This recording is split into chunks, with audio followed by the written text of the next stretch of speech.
Hi, this is Benny Gallagher, and you're listening to Retrospectives with John Broughton on Casey Radio 97.7 FM.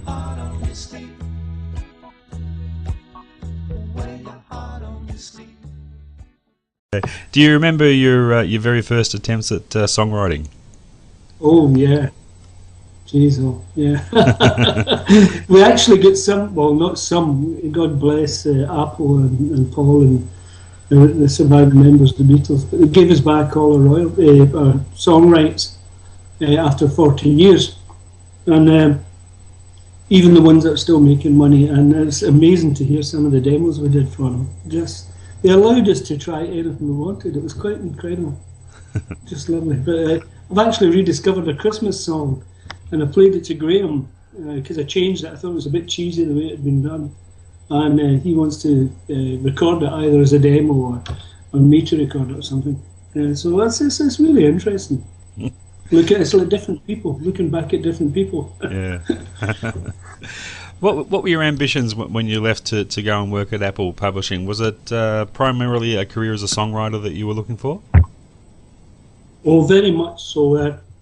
We'd had the bands in Scotland, and Graham had a tiny wee studio, and we used to write songs, and we just fell in love with Carole King and Jerry Goff and Bacharach and David, and just all, and Bob Dylan's first album, all of that stuff. We just thought, who are these people? And then we were thinking, we didn't know, coming from this small seaside town in Scotland, that you could actually be a songwriter. It was just unheard of in Scotland at that time, and there was no musical infrastructure at all. So we used to play American air bases and sort of honed our craft a wee bit there, slipping some of our songs in to all the black and white American servicemen. And then we decided to go to London and be songwriters. How crazy was that? but it worked.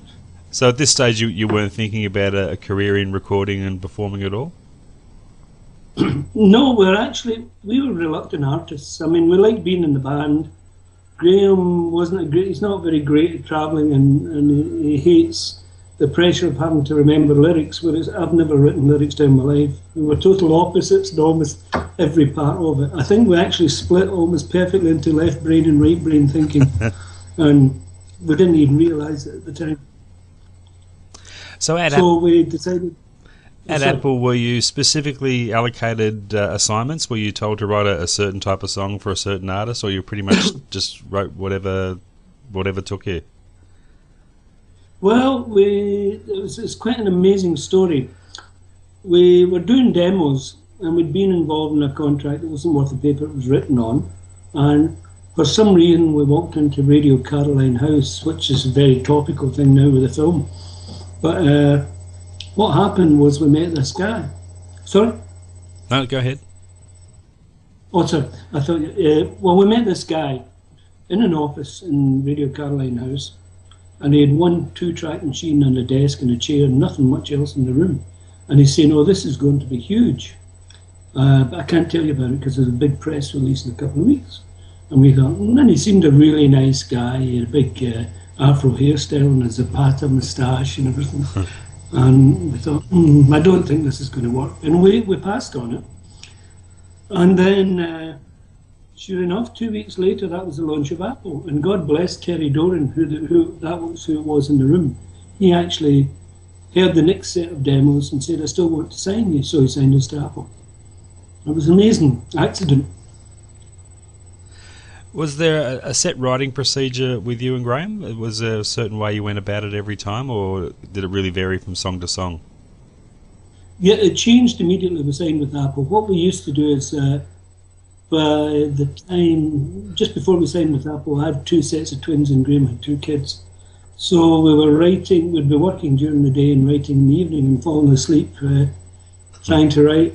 But we kept at it. But the minute we signed with Apple, we decided we'd treat it like a 9-to-5 job, and we'd literally go every day and just keep writing and knock it away at stuff until we get through the crappy stuff to get to the good stuff. Yeah. And it served us very well. And funnily enough, both of us still have that very Scottish work ethic. If we're on holiday, we get a bit antsy pacing about if we're not working or thinking on some idea that we can go back to work on. How did the association with McGuinness Flint come about for you? Again, an amazing accident. Apple was beginning to fall apart because after Brian Epstein died, it was a wee bit rudderless, and it was all straight there money, and there was a lot of abuse going on at Apple at that time in terms of abusing their position, and I didn't like it at all because it was very obvious that those four guys were putting their money into that whole project, and it was an amazing project. I've never been anywhere like it. What publisher in the world has a resident inventor? And I walked into the office one morning, and one of the guys said, "Oh, Benny Graham, come and meet this guy." And they said, "Benny Graham, this is Ken Kesey." Now, Ken wrote One Flew Over the Cuckoo's Nest, but he came to Apple to be the resident writer at Apple, which is a publishing company and record company. Yeah. And it was just amazing. It was just the thinking was so far ahead of anyone else.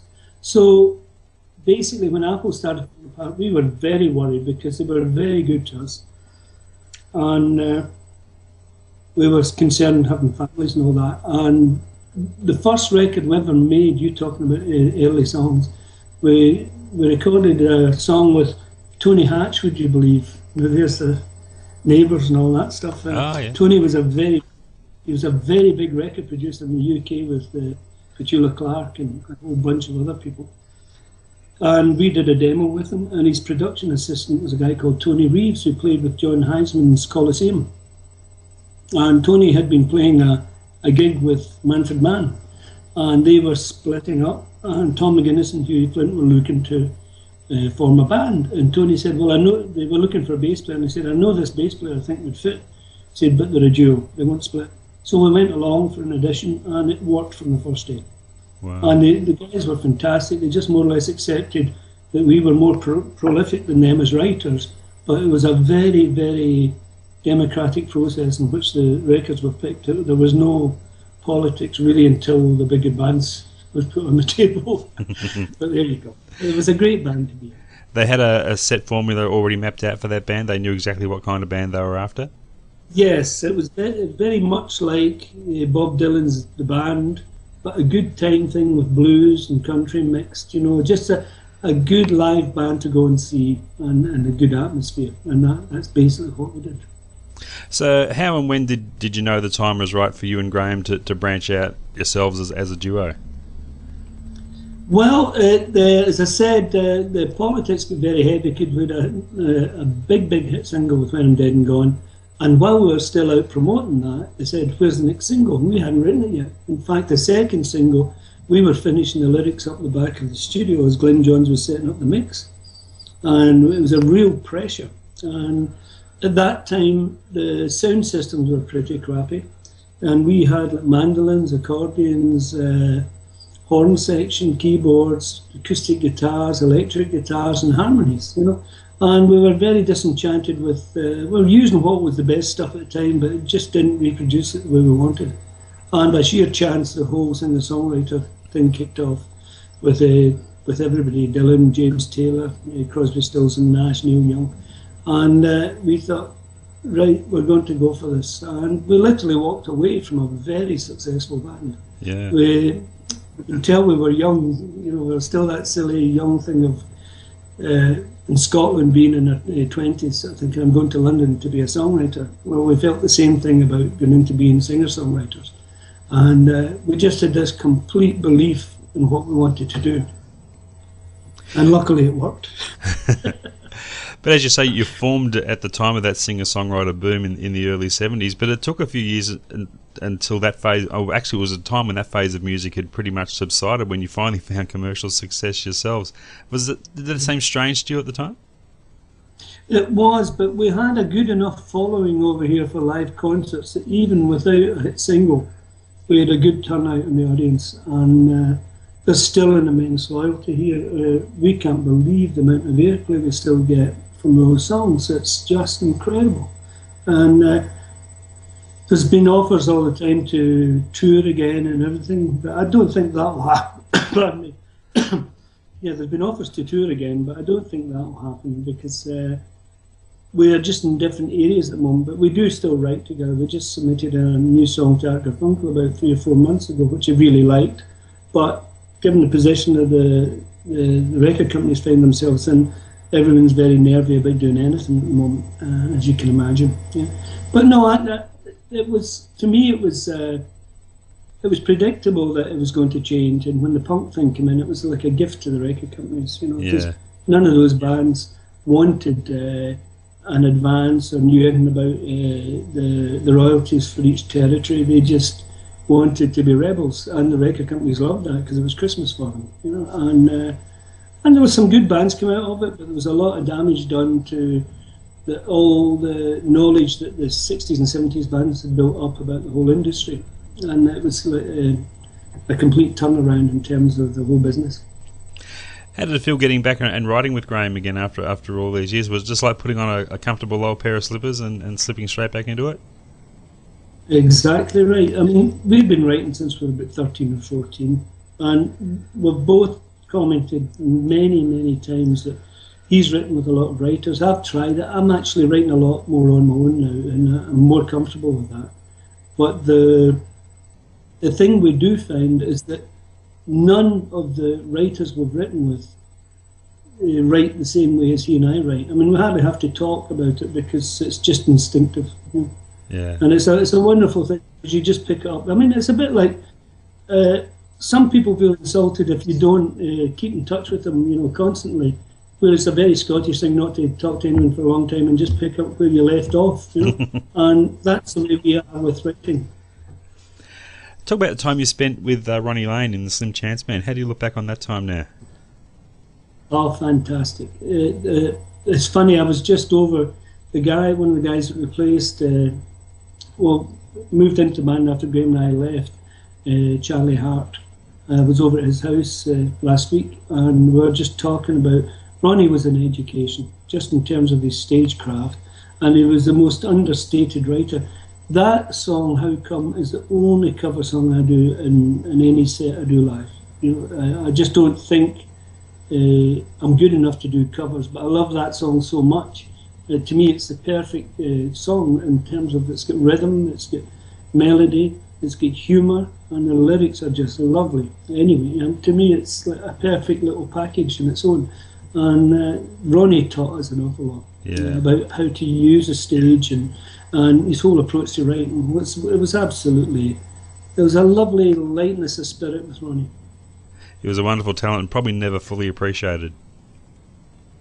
I totally agree. It's a bit like, there's a few, I mean, Roy Wood over here is another great writer who has had hits but hasn't been appreciated in terms of the stature of his writing. You know, I mean, there's quite a few. You know, I mean, it's good to see Ray Davies is now getting a lot more attention everywhere. But it's just a funny thing that happens.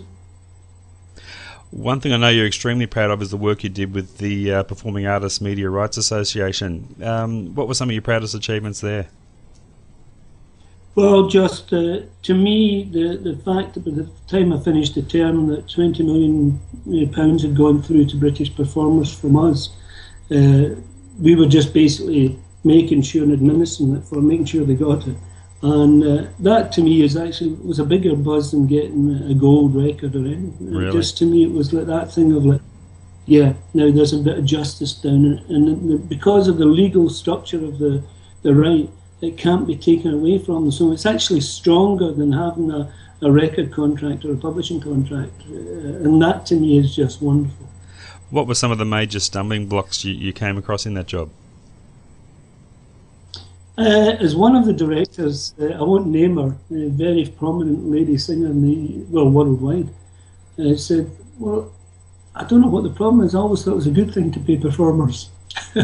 So I'll leave it at that and leave you to think about it. Now you finally started recording your own solo work in recent times. Was there any particular catalyst in getting yourself back in the recording field again? Yes, I've got a Scottish wife. And she said to me, you don't write songs anymore. I said, what are you talking about? I suffer from insomnia, so I probably sleep 4 hours a night and I work during the night. I said, there's about 60. And she said, where are they? And I said, they're in my head. Typical Scotswoman. She turns around and says, what good are they in your head? If you drop dead, what good are they to your children, your grandchildren, and me? So, both my two sons are in the business. One's a very successful record producer, and the other's a successful recording engineer. It was a pincer movement between the two of them and my wife, and they got me in the studio, and we've done one. I've probably got enough of the rest of it and some new ones to make an album I'd like to do. It's just getting the time now because I kick off on the 1st of March again, doing touring, which I really love. I've always loved playing that. Songwriting and live is probably my two favourite loves. Do you think you would have got around to it eventually anyway, or do you think you needed a nudge from somebody like your wife to get into it? I think I needed a nudge. Yeah. You got your own label happening now too. Was that the logical way for you to get back into recording and getting involved in the music business again, as past experience shied you away from dealing with record companies? Yeah, well, just the whole process of the music industry and the publishing and the recording side and the politics, plus the advancement in technology, that I could actually make a better album in my son's house or my own house than I did in the 70s in terms of quality and in terms of budget. So all of these things, plus the internet, just conspired to bringing the thing to fruition, basically. And I mean, my wife isn't into the internet. My two sons are very much into that and the technology. So between the three of them and the political position at the time, I felt, well, you used to have to pick up the phone and take a deep breath before you phoned anyone in the music industry over here, because the politics were so consuming instead of the art and the creative part. So it was good for me to be able to work for me.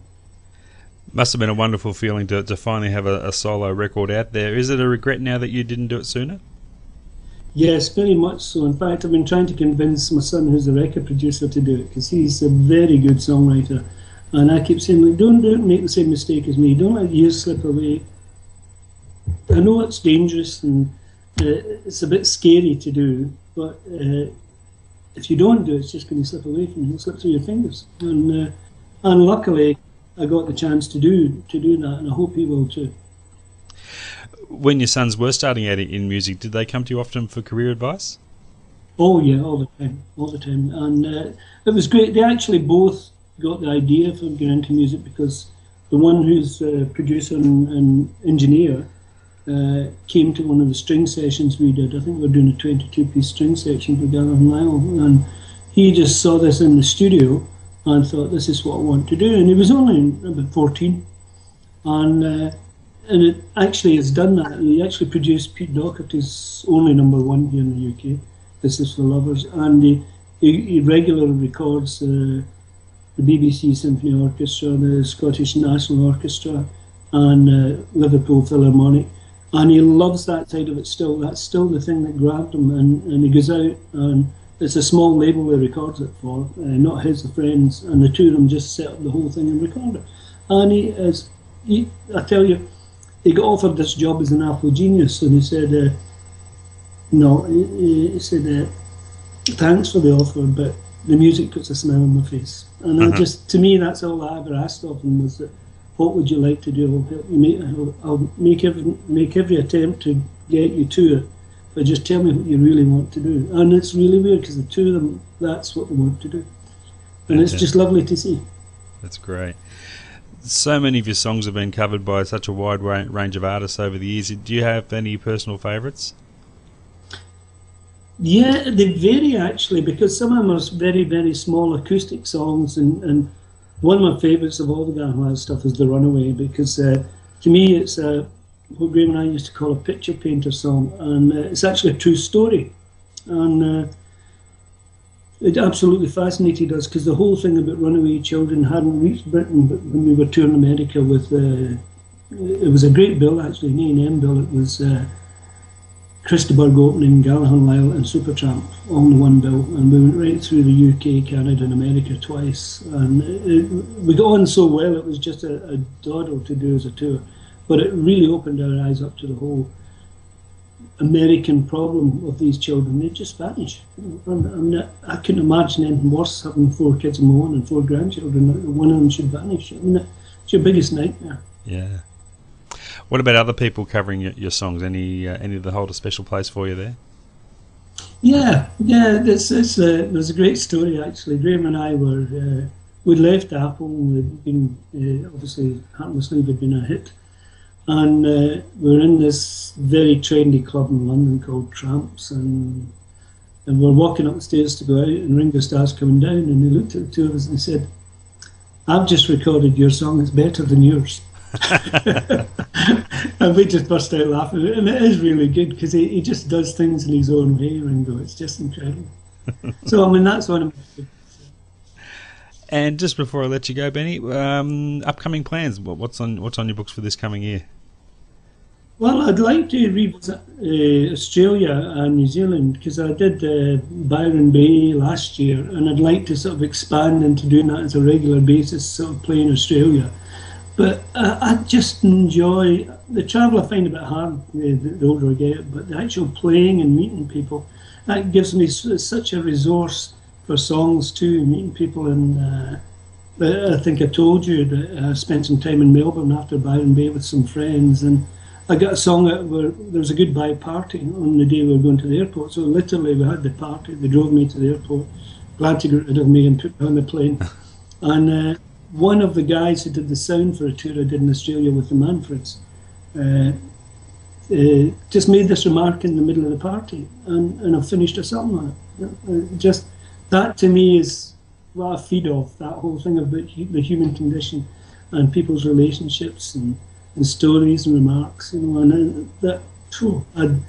I'm keeping my head down so they don't tell me I have to get a real job now, John. I'm really worried about that now. I'm nearly there. I'm 65 in June. Oh, we certainly hope you can make your way back down here again. It'd be great to see you. Well, John, if I'm there, I'll pop into the studio and do a live couple of songs for you too. That'd be lovely. I'll hold you to that. Probably share a glass of that really nice red Australian wine that you have there. Not a problem. We can do that. Thanks a lot, Benny. All the best. It's been lovely to talk to you, John. Treat talking to you too. Take care. Bye. Bye.